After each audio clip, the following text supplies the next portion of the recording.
Pria ini benar-benar ahli bertahan hidup. Dia hidup sendirian di pulau terpencil selama 300 hari. Tidak hanya makan ikan hiu panggang yang lezat, bahkan dia memelihara babi hutan sebagai peliharaan. Saat pulang ke negaranya, dia disambut dengan hangat oleh seluruh negara. Dengan bantuan nelayan setempat, Wade, yang berusia 50 tahun ini, datang ke sebuah pulau terpencil di Kepulauan Tonga di Pasifik. Pulau terpencil yang tidak berpenghuni, memulai tantangan bertahan hidup selama 300 hari. Dan selain panel surya untuk peralatan syuting, dia juga hanya membawa kapak, batu api, dan beberapa tali pancing ditambah dengan kotak pertolongan pertama. Ini akan menjadi segalanya baginya dalam hampir setahun ke depan. Segala yang dia butuhkan untuk bertahan hidup. Setelah mengucapkan selamat tinggal kepada mereka dengan melambaikan tangan, Wade berdiri di tempat, sedikit bingung. Merasa kesepian yang aneh begitu tantangan baru dimulai. Namun ini bukan saat untuk takut. Meletakkan peralatan dan segera mulai mengamati sekitarnya. Topografi sekitar. Topografi pulau ini cukup datar. Namun untuk mendapatkan makanan, pantai tetap menjadi pilihan utamanya. Namun perjalanan ini juga tidak sia-sia. Di sepanjang jalan, dia mengumpulkan banyak kelapa. Air kelapa dapat membantunya mengisi kembali cairan dan gula. Dan daging kelapa juga dapat digunakan sebagai makanan darurat sementara. Dengan ini sudah cukup baginya untuk bertahan sehari. Setelah kembali, Wade melepas buku tangan. Dimasukkan ke dalam sebuah kotak dan dikubur. Di sini, waktu telah berlalu setahun. Maka dia menyalakan api. Menghabiskan malam pertama di pulau.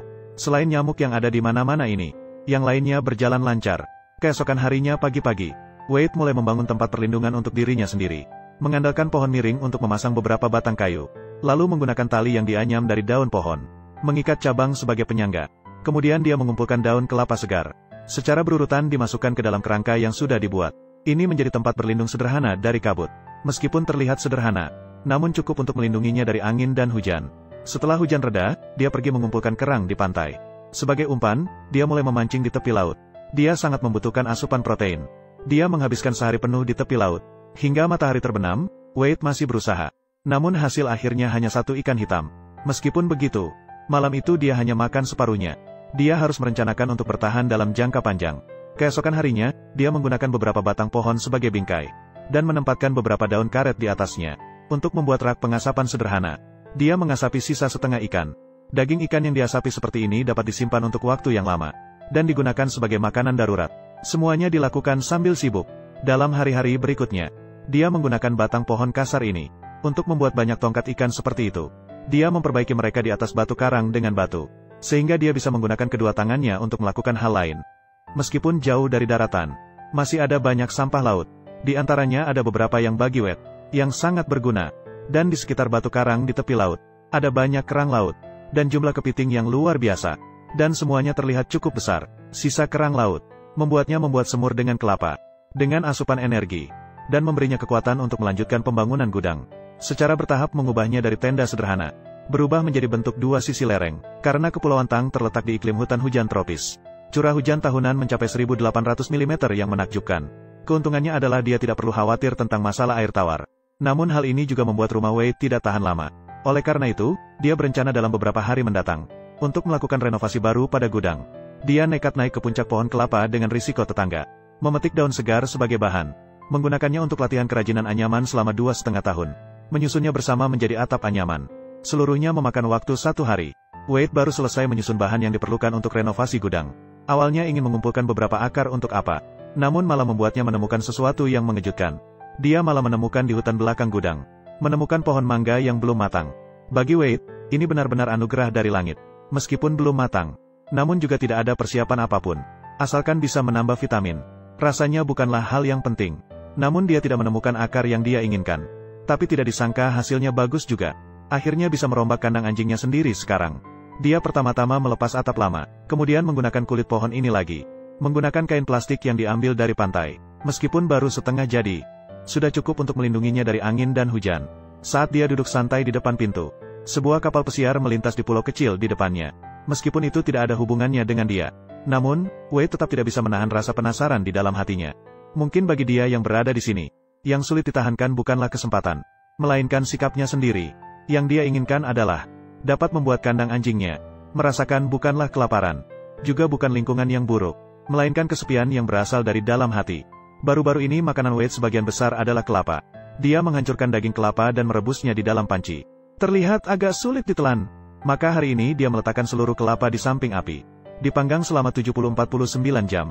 Memukul kulit kelapa yang sudah renyah. seketika terlihat sangat menggugah selera. Kuda yang baik memerlukan pelana yang baik, agar bisa makan dengan anggun.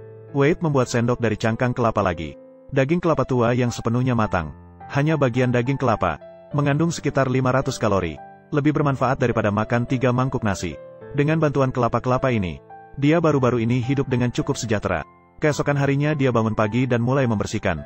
Malam sebelumnya cangkang kelapa ini menarik banyak nyamuk, menyebabkan dia mengenakan topeng penderitaan sepanjang malam.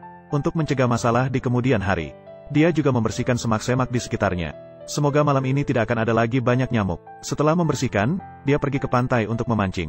Setelah melewati masa pelatihan ini, Wade sudah sangat mengenal kebiasaan mereka. Daerah pinggiran seperti ini biasanya lebih banyak lalat. Dalam sebentar, dia berhasil menangkap beberapa ekor ikan kerapu kecil. Sepertinya dia akan bisa menikmati makan siang yang lezat lagi. Setelah makan, Wade tidak punya kegiatan. Dia pergi ke pantai dan mulai mengambil sampah. Ketika dia melihat bambu-bambu ini, sebuah ide muncul secara tiba-tiba dalam pikirannya. Dia pertama-tama menusuk bagian dalam ruas bambu dengan sebatang ranting pohon. Kemudian, dia mengambil cangkang kelapa dan melubanginya. Dengan keras, dia memutar cangkang tersebut di ujung ruas bambu. Sekarang dia bisa memulai pertunjukannya. Dan sekarang, secara teori, saya sudah memiliki satu ruas bambu. Mungkin karena terlalu keras, membuatnya harus dalam beberapa waktu ke depan. Hanya bisa bekerja dengan mengenakan celana pendek seksi itu. Namun meskipun begitu, dia tetap bertahan dengan tekanan dari celana pendek tersebut. Menyelesaikan tantangan terakhir, kehidupan luar ruangan yang panjang, menyebabkan banyak luka pada tubuh Wade. Tangan dan kaki sudah terinfeksi. Jika tidak segera diobati, ini bisa mengakhiri tantangannya. Jadi Wade hanya bisa mengeluarkan kotak pertolongan pertama dari tali sepatunya, menusuk kulit luka dengan jarum, menangani bagian yang membusuk di dalamnya. Saya bisa merasakan sakitnya meskipun hanya melihatnya melalui layar. Di pulau ini, kita bisa melihat kelapa matang di mana-mana. Setiap hari, mereka mengumpulkan beberapa di sekitar mereka. Ini adalah sumber makanan utama mereka di sini.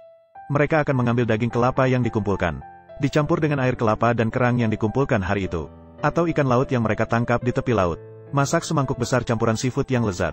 Namun meskipun begitu, selama periode ini, Wade tetap kurus.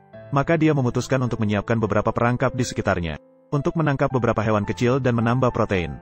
Jejak hewan di sekitar sini, dan air tawar yang terkumpul di akar pohon besar, semuanya menunjukkan kepada Wade, inilah lokasi terbaik untuk perangkap. Maka dia membuat perangkap di jalan yang harus dilaluinya. Dia menggali perangkap setengah meter dalam dan 1 meter panjangnya, lalu menaruh beberapa pakis dan jerami di atasnya. Sekarang terlihat, hampir menyatu dengan lingkungan sekitarnya. Selama waktu berikutnya, Wade hampir setiap hari menjalani kehidupan yang monoton. Memancing dan makan kelapa, kadang-kadang memetik buah, mengumpulkan rumput laut di kolam yang terpapar sinar matahari, atau mengambil sampah laut di pantai. Hidup sehari-hari berjalan baik, namun juga sangat membosankan. Sampai hari kedatangan keluarga dan teman-temannya, membawa gejolak kehidupannya yang monoton. Dia membawa keluarganya untuk mengunjungi perkemahannya di sini, dan memperkenalkan kehidupan sehari-harinya kepada mereka. Ini adalah hidupnya setelah tiba di pulau ini. Hari paling bahagia. Namun waktu yang indah selalu singkat. Dia masih mengantarkan mereka dengan rasa kehilangan.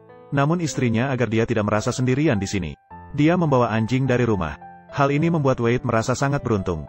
Untuk bertahan hidup lebih baik di pulau ini, Wade memutuskan untuk menjelajahi topografi pulau hari ini. Dia berangkat ke arah danau dengan membawa anjingnya. Setengah jam kemudian, Wade tiba di pusat pulau. Di sini terdapat gunung berapi yang masih meletus, dan danau belerang yang sunyi. Berada di lingkungan seperti ini, membuat orang merasa seolah-olah tidak berada di bumi. Wade yang penasaran mendekati bibir gunung berapi. Lava di dalamnya terus-menerus memuntahkan asap hitam. Udara penuh dengan aroma menusuk hidung. Di sekitar telinga terdengar gemuruh besar. Di hadapan kekuatan alam yang dahsyat ini, manusia tetap terlalu kecil. Saat kembali ke perkemahan dengan anjingnya, Wade menemukan beberapa tanaman air. Tanaman air ini mengandung banyak air di dalamnya, dan sangat bersih untuk diminum langsung. Sangat cocok untuk mengisi kembali cairan tubuh. Sebelumnya, Wade membuat banyak perangkap ikan. Diletakkan di tepi laut. Biasanya juga bisa memberinya hasil tangkapan seperti ikan konjer. Tidak terduga saat patroli malam ini, ada seekor hiu yang sudah mati tergantung di atas. Meskipun sudah berdampingan, masih sangat segar. Karena dia memeriksa perangkap ini setiap hari. Jadi dia tidak pernah absen dari sana lebih dari sehari.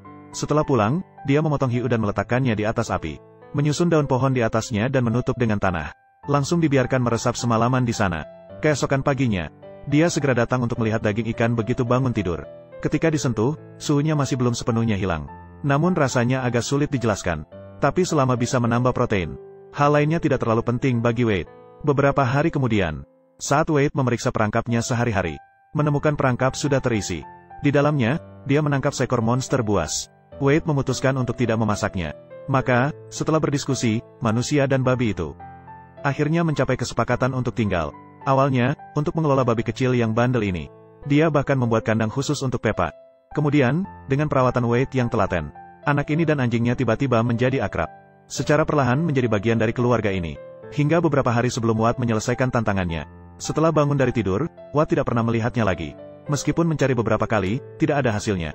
Hal ini membuat Wade merasa sangat sedih. Namun waktu tantangan telah tercapai. Dia juga tidak bisa tinggal di sini lagi. Saat mengenakan jam tangan ini, Wade kembali ke masyarakat manusia. Dia berpisah dengan pulau kecil yang telah menemaninya selama 300 hari dengan penuh rasa kehilangan.